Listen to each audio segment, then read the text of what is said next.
Siang hari yang cukup panjang mewarnai negara-negara di kawasan Skandinavia dalam bulan-bulan di musim panas ini, termasuk di Gothenburg, Swedia. Sekarang saja, meski waktu sudah menunjukkan jam 8 malam, cuaca masih cukup terang. Meski angin dingin dengan suhu 15 derajat Celcius sudah mulai menyerang. Nah, mumpung masih di Gothenburg, aku pun mulai mencari tahu karakter umumnya warga di kota kedua terbesar di Swedia ini. Dan setelah beberapa kali mencari info dan berbincang-bincang dengan sahabat-sahabatku yang sudah cukup lama tinggal di sini, ada salah satu fakta unik. Ini tentang karakter warga kotanya. Warga Gothenburg seringkali dibanding-bandingkan dengan warga Stockholm, ibu kota Swedia. Katanya nih, penduduk Gothenburg lebih ramah, hangat, dan lucu. Beda banget dengan kebanyakan sifat warga Stockholm yang cenderung kaku bahkan aneh. Aneh. Jadi aku gak salah mampir ke kota ini. Semoga menemukan banyak kehangatan dan Islam yang rahmatan lil alamin. Assalamualaikum warahmatullahi wabarakatuh. Sahabat muslimah dari apa kabar? Insya Allah semua dalam keadaan sehat walafiat dan juga selalu dalam lindungan Allah Subhanahu wa Ta'ala. Keindahan ini tentunya milik Allah Subhanahu wa Ta'ala. Nah, sekarang saya sudah berada di daerah Brunnsparken, tepatnya di kota Gothenburg, Swedia. Di sini saya akan bertemu dengan seorang muslimah yang tidak henti-hentinya dan rasa penasarannya dengan dunia penelitian. Kira-kira siapa ya dia? Usianya cukup muda dan Assalamualaikum. Waalaikumsalam. Warahmatullahi wabarakatuh, Laras. Apa kabar? Alhamdulillah baik, Mbak. Alhamdulillah baik. Ya. Sahabat muslimah, nama lengkap sahabat mudaku ini Atsarina Larasati atau biasa disapa Laras. Meski masih muda, jebolan jurusan Farmasi Institut Teknologi Bandung ini kini sedang menyelesaikan program doktoralnya di jurusan Biologi University of Gothenburg. Sejak kuliah S1 dulu, Laras memang sangat fokus pada keilmuan yang berkaitan dengan farmasi biologi. Harapannya untuk menjadi peneliti yang inovatif, yang mampu memberi manfaat bagi manusia selalu membara. Baginya, mempelajari sains adalah salah satu cara untuk melihat tanda-tanda kebesaran yang maha kuasa Allah Subhanahu wa Ta'ala. Masih penasaran pengen meneliti apa lagi sih? Jadi sebenarnya saya ke Swedia ini juga nggak sengaja juga, Mbak. Awalnya saya nyari-nyari lowongan untuk S3, lalu ternyata dapat tawaran untuk mengikuti project di Swedia ini hanya untuk 6 bulan aja awalnya, dari mulai bulan Januari ini.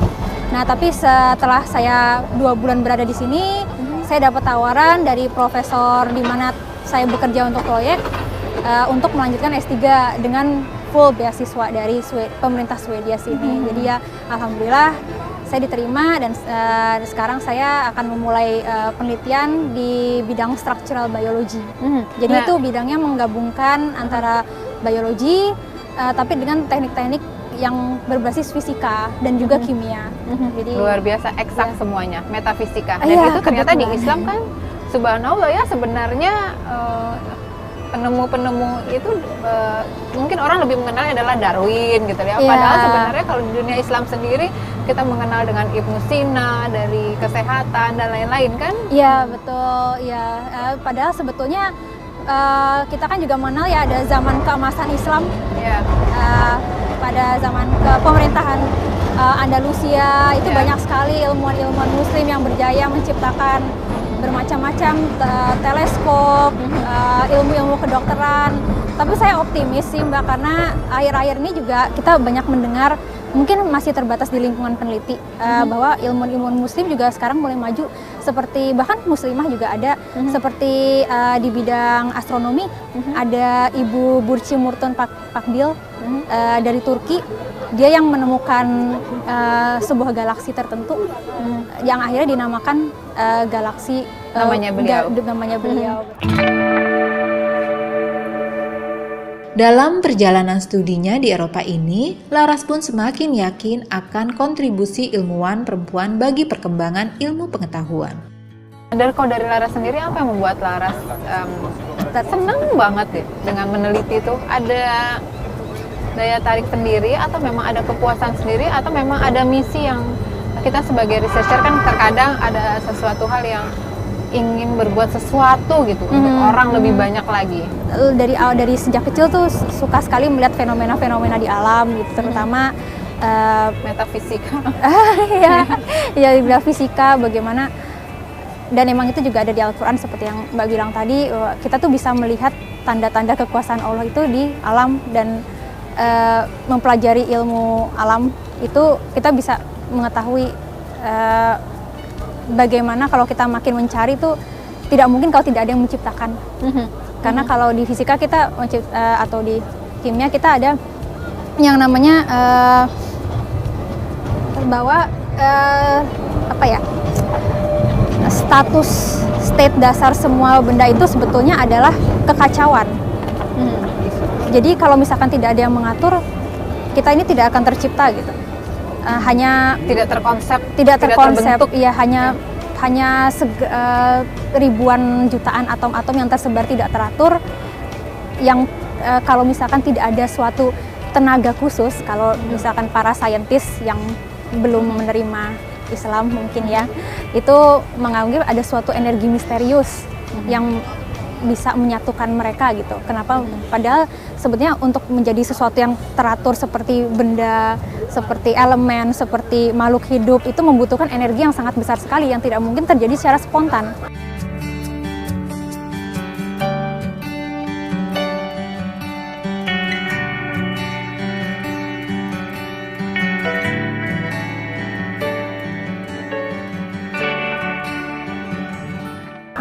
Nah itu, kalau misalkan kita sebagai orang Muslim, kita tahu jawabannya.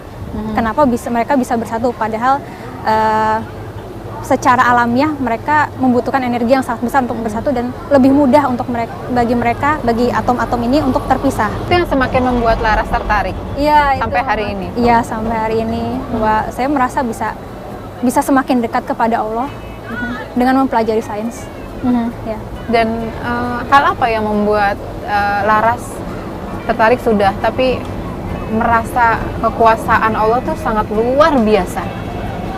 Sistem di dalam makhluk hidup sendiri itu sangat kompleks dan tidak ada sesuatu yang tersia-sia. Bahkan satu keping struktur pun di dalam tulang ada sel lagi, dan di dalam sel itu ada perangkat-perangkat lain yang sekecil-kecil itu tuh semua ada maksudnya ternyata.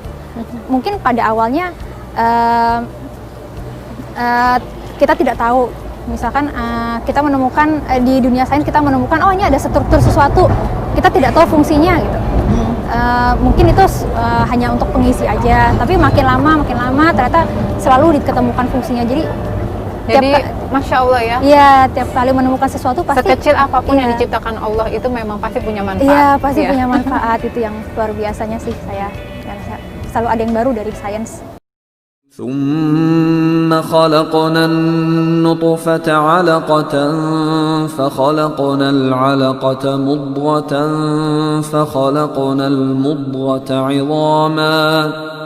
فخلقنا المضغة عظاما فكسونا العظام لحما ثم أنشأناه خلقا آخر فتبارك الله أحسن الخالقين.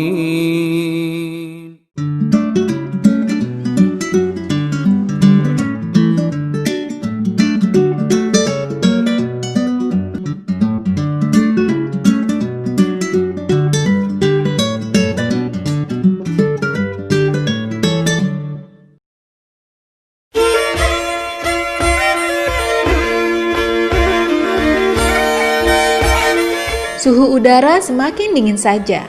Rasanya kami harus lebih banyak bergerak agar badan menjadi lebih hangat.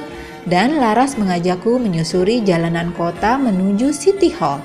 Seperti umumnya di negeri Eropa, area alun-alun kota ini selalu mengasihkan untuk dinikmati.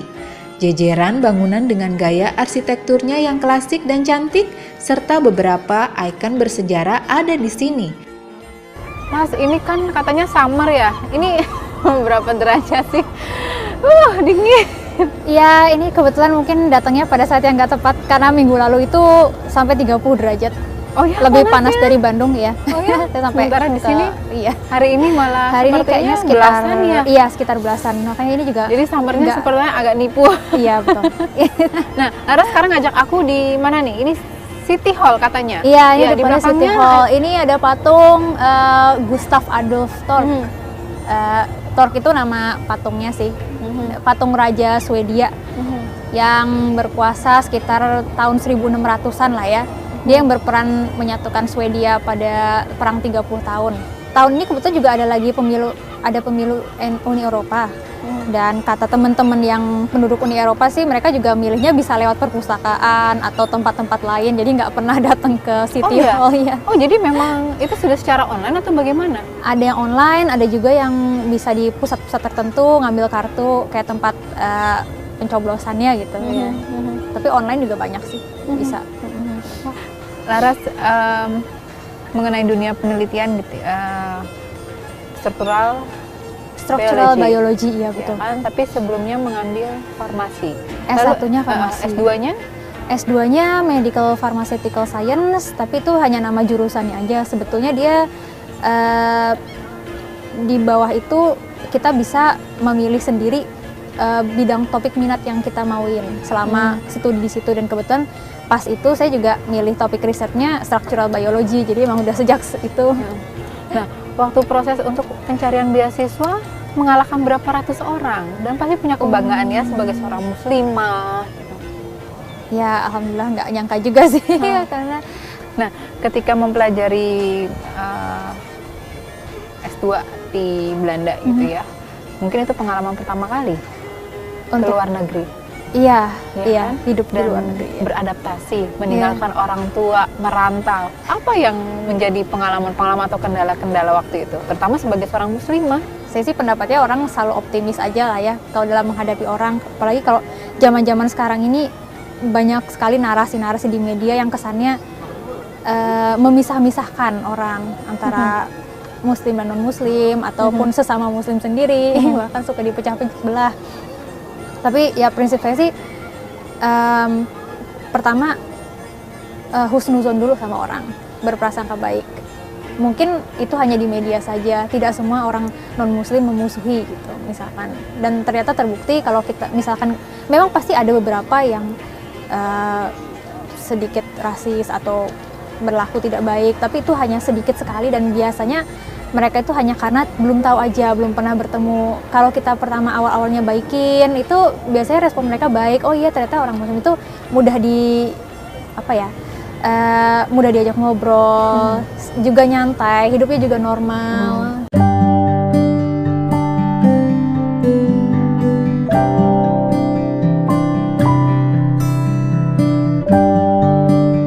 Saya kira sih Tidak se ekstrim apa yang mereka bayangkan. Iya, betul Dan berarti kan sekali. secara tidak langsung Laras harus menjadi duta muslimah dimanapun berada. Dan Iya. waktu itu apa yang Laras lakukan? Pasti kan antara mahasiswa dan mahasiswi mungkin sedikit yang muslim. di satu gedung itu hanya berempat aja yang orang muslim. Praktis paling tidak di lantai saya itu hanya saya sendiri. Dan mereka lebih sangat tertarik sekali bisa bertemu dan berkenalan dengan muslim dari Indonesia terutama. Katanya itu lebih friendly, lebih approachable, lebih mudah diajak ngobrol gitu kata mereka.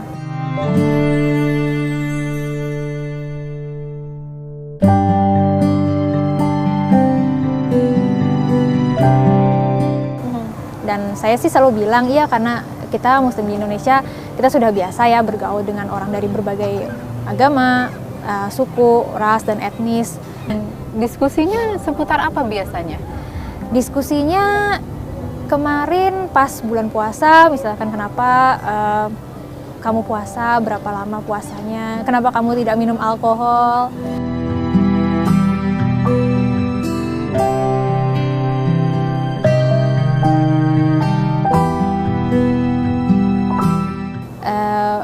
Bahkan beberapa di antara mereka juga setelah beberapa bulan ini kenal, ada yang bilang, oh saya pikir ada benar juga. Saya berpikir setelah melihat kamu, saya pengen mengurangi alkohol. Oh iya, Iya. ada yang terinspirasi seperti Ada yang itu. seperti Masya itu. Allah, Ya, ya. Karena memang mereka juga sadar bahwa itu tidak baik untuk Waktu itu kesehatan. apa yang Laras jelaskan?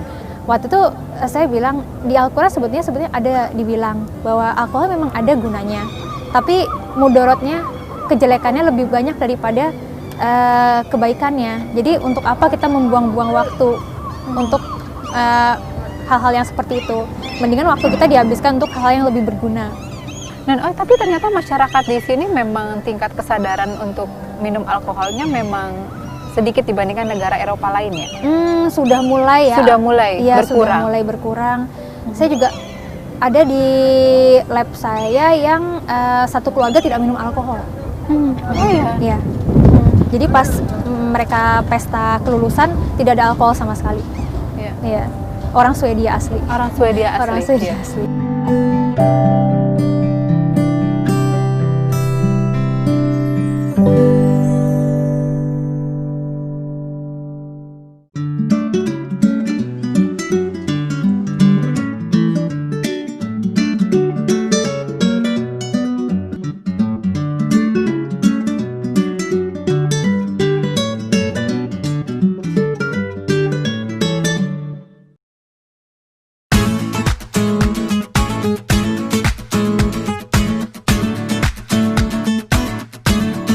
Berbagi pengetahuan dan informasi tentang Islam menjadi aktivitas rutin yang dilakukan Laras. Laras mengerti betul untuk beramar ma'ruf nahi munkar, dan pahala yang berlipat akan didapatkan setiap muslim yang melakukan kebaikan, seperti dinyatakan dalam hadis riwayat Muslim.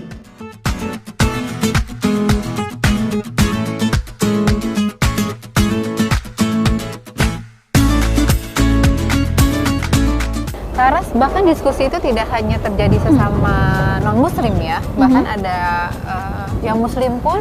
Yang muslim pun juga seperti itu ya. Misalkan saya juga di laboratorium itu ada suami istri dari Iran, baru pindah dari Iran. Mereka pas bulan puasa kemarin ngaku sama saya, ini susah sekali untuk puasa di sini. Jadi saya merasa bersalah nih hari ini nggak puasa gitu. Saya biasa bilang, oh ya nggak apa-apa, mungkin kita coba latihan sedikit-sedikit dulu dari sampai jam berapa misalkan. Saya sih puasa karena sudah biasa di Belanda mungkin ya, jadinya biasa puasa lama. Tapi mereka belum biasa, jadi ya saya semangatin gitu. Pas hari pertama nggak puasa mereka karena nggak sahur, lupa, nggak kuat. Pas beberapa hari kemudian saya coba puasa tapi cuma sampai jam 3 aja. Akhirnya seminggu kemudian alhamdulillah saya sekarang puasa sama istri gitu. Berhasil karena kemarin kita juga sempat ngobrol-ngobrol makanan apa yang cocok supaya kuat puasanya. Sahur pakai sereal dan sebagainya macam lah, trik-triknya bagaimana gitu. Alhamdulillah, selalu terasa luar biasa ketika bisa menolong sesama. Laras bersyukur orang tuanya sejak kecil selalu menanamkan semangat untuk mencintai dan menjalankan rukun Islam dan iman. Itu semua pasti tidak lepas juga pembelajaran dari orang tua. Bagaimana sih dulu orang tua, ayah sama ibu gitu ya, memberikan nilai-nilai agama kepada Laras? Mungkin karena Islam yang diajarkan oleh orang tua itu dari dulu tidak dogmatis ya. Jadi tidak serta-merta menyalahkan jika kita masih belum betul, karena sebagai orang Islam itu kita tidak dituntut untuk menjadi sempurna, tapi berusaha untuk lebih sempurna dari hari ini. Dan bahwa Islam itu tidak hanya mengajarkan ritual saja. Islam itu yang diajarkan adalah amal, perbuatan. Jadi kalau saya ramah terhadap semua orang, muslim, non-muslim, itu juga adalah bagian dari saya mengamalkan Islam. Saya belajar sains dan segala macam, itu juga adalah bagian Islam.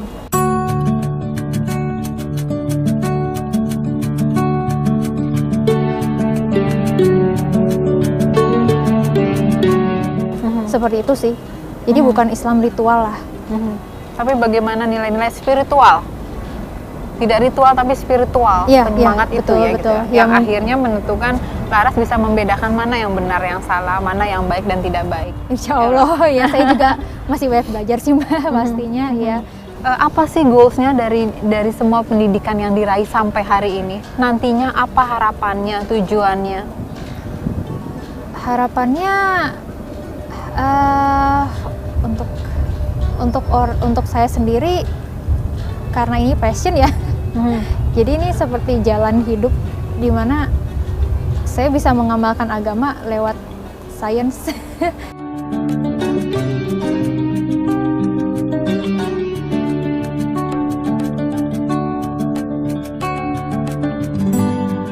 Kalau untuk orang lain secara umum, mudah-mudahan saya bisa membantu memberi mungkin bukan inspirasi ya, mungkin tidak harus inspirasi, tapi memberi info bahwa kepada mungkin adik-adik yang masih bingung jalan hidupnya, bahwa ini adalah salah satu jalan yang bisa ditempuh jika kalian ingin mengamalkan Islam. Mungkin seperti itu, dan bahwa hal itu mungkin dilakukan bahkan bagi seorang perempuan pun. Aras, makasih banyak ya. Ayo sama-sama. Mudah-mudahan sukses Ya, dan bisa amin. bermanfaat, dan ditunggu di Indonesia loh ilmunya. Oh iya, ya. Amin. Ya. Semoga bisa menjadi ilmuwan muslimah. Amin. Mungkin pertama di bidangnya. Iya. Amin. Yaudah, aku pamit ya. Iya. Sampai kita jalan ke sana. Oke, Yuk. sip. Islam adalah agama yang tidak hanya mementingkan kehidupan spiritual.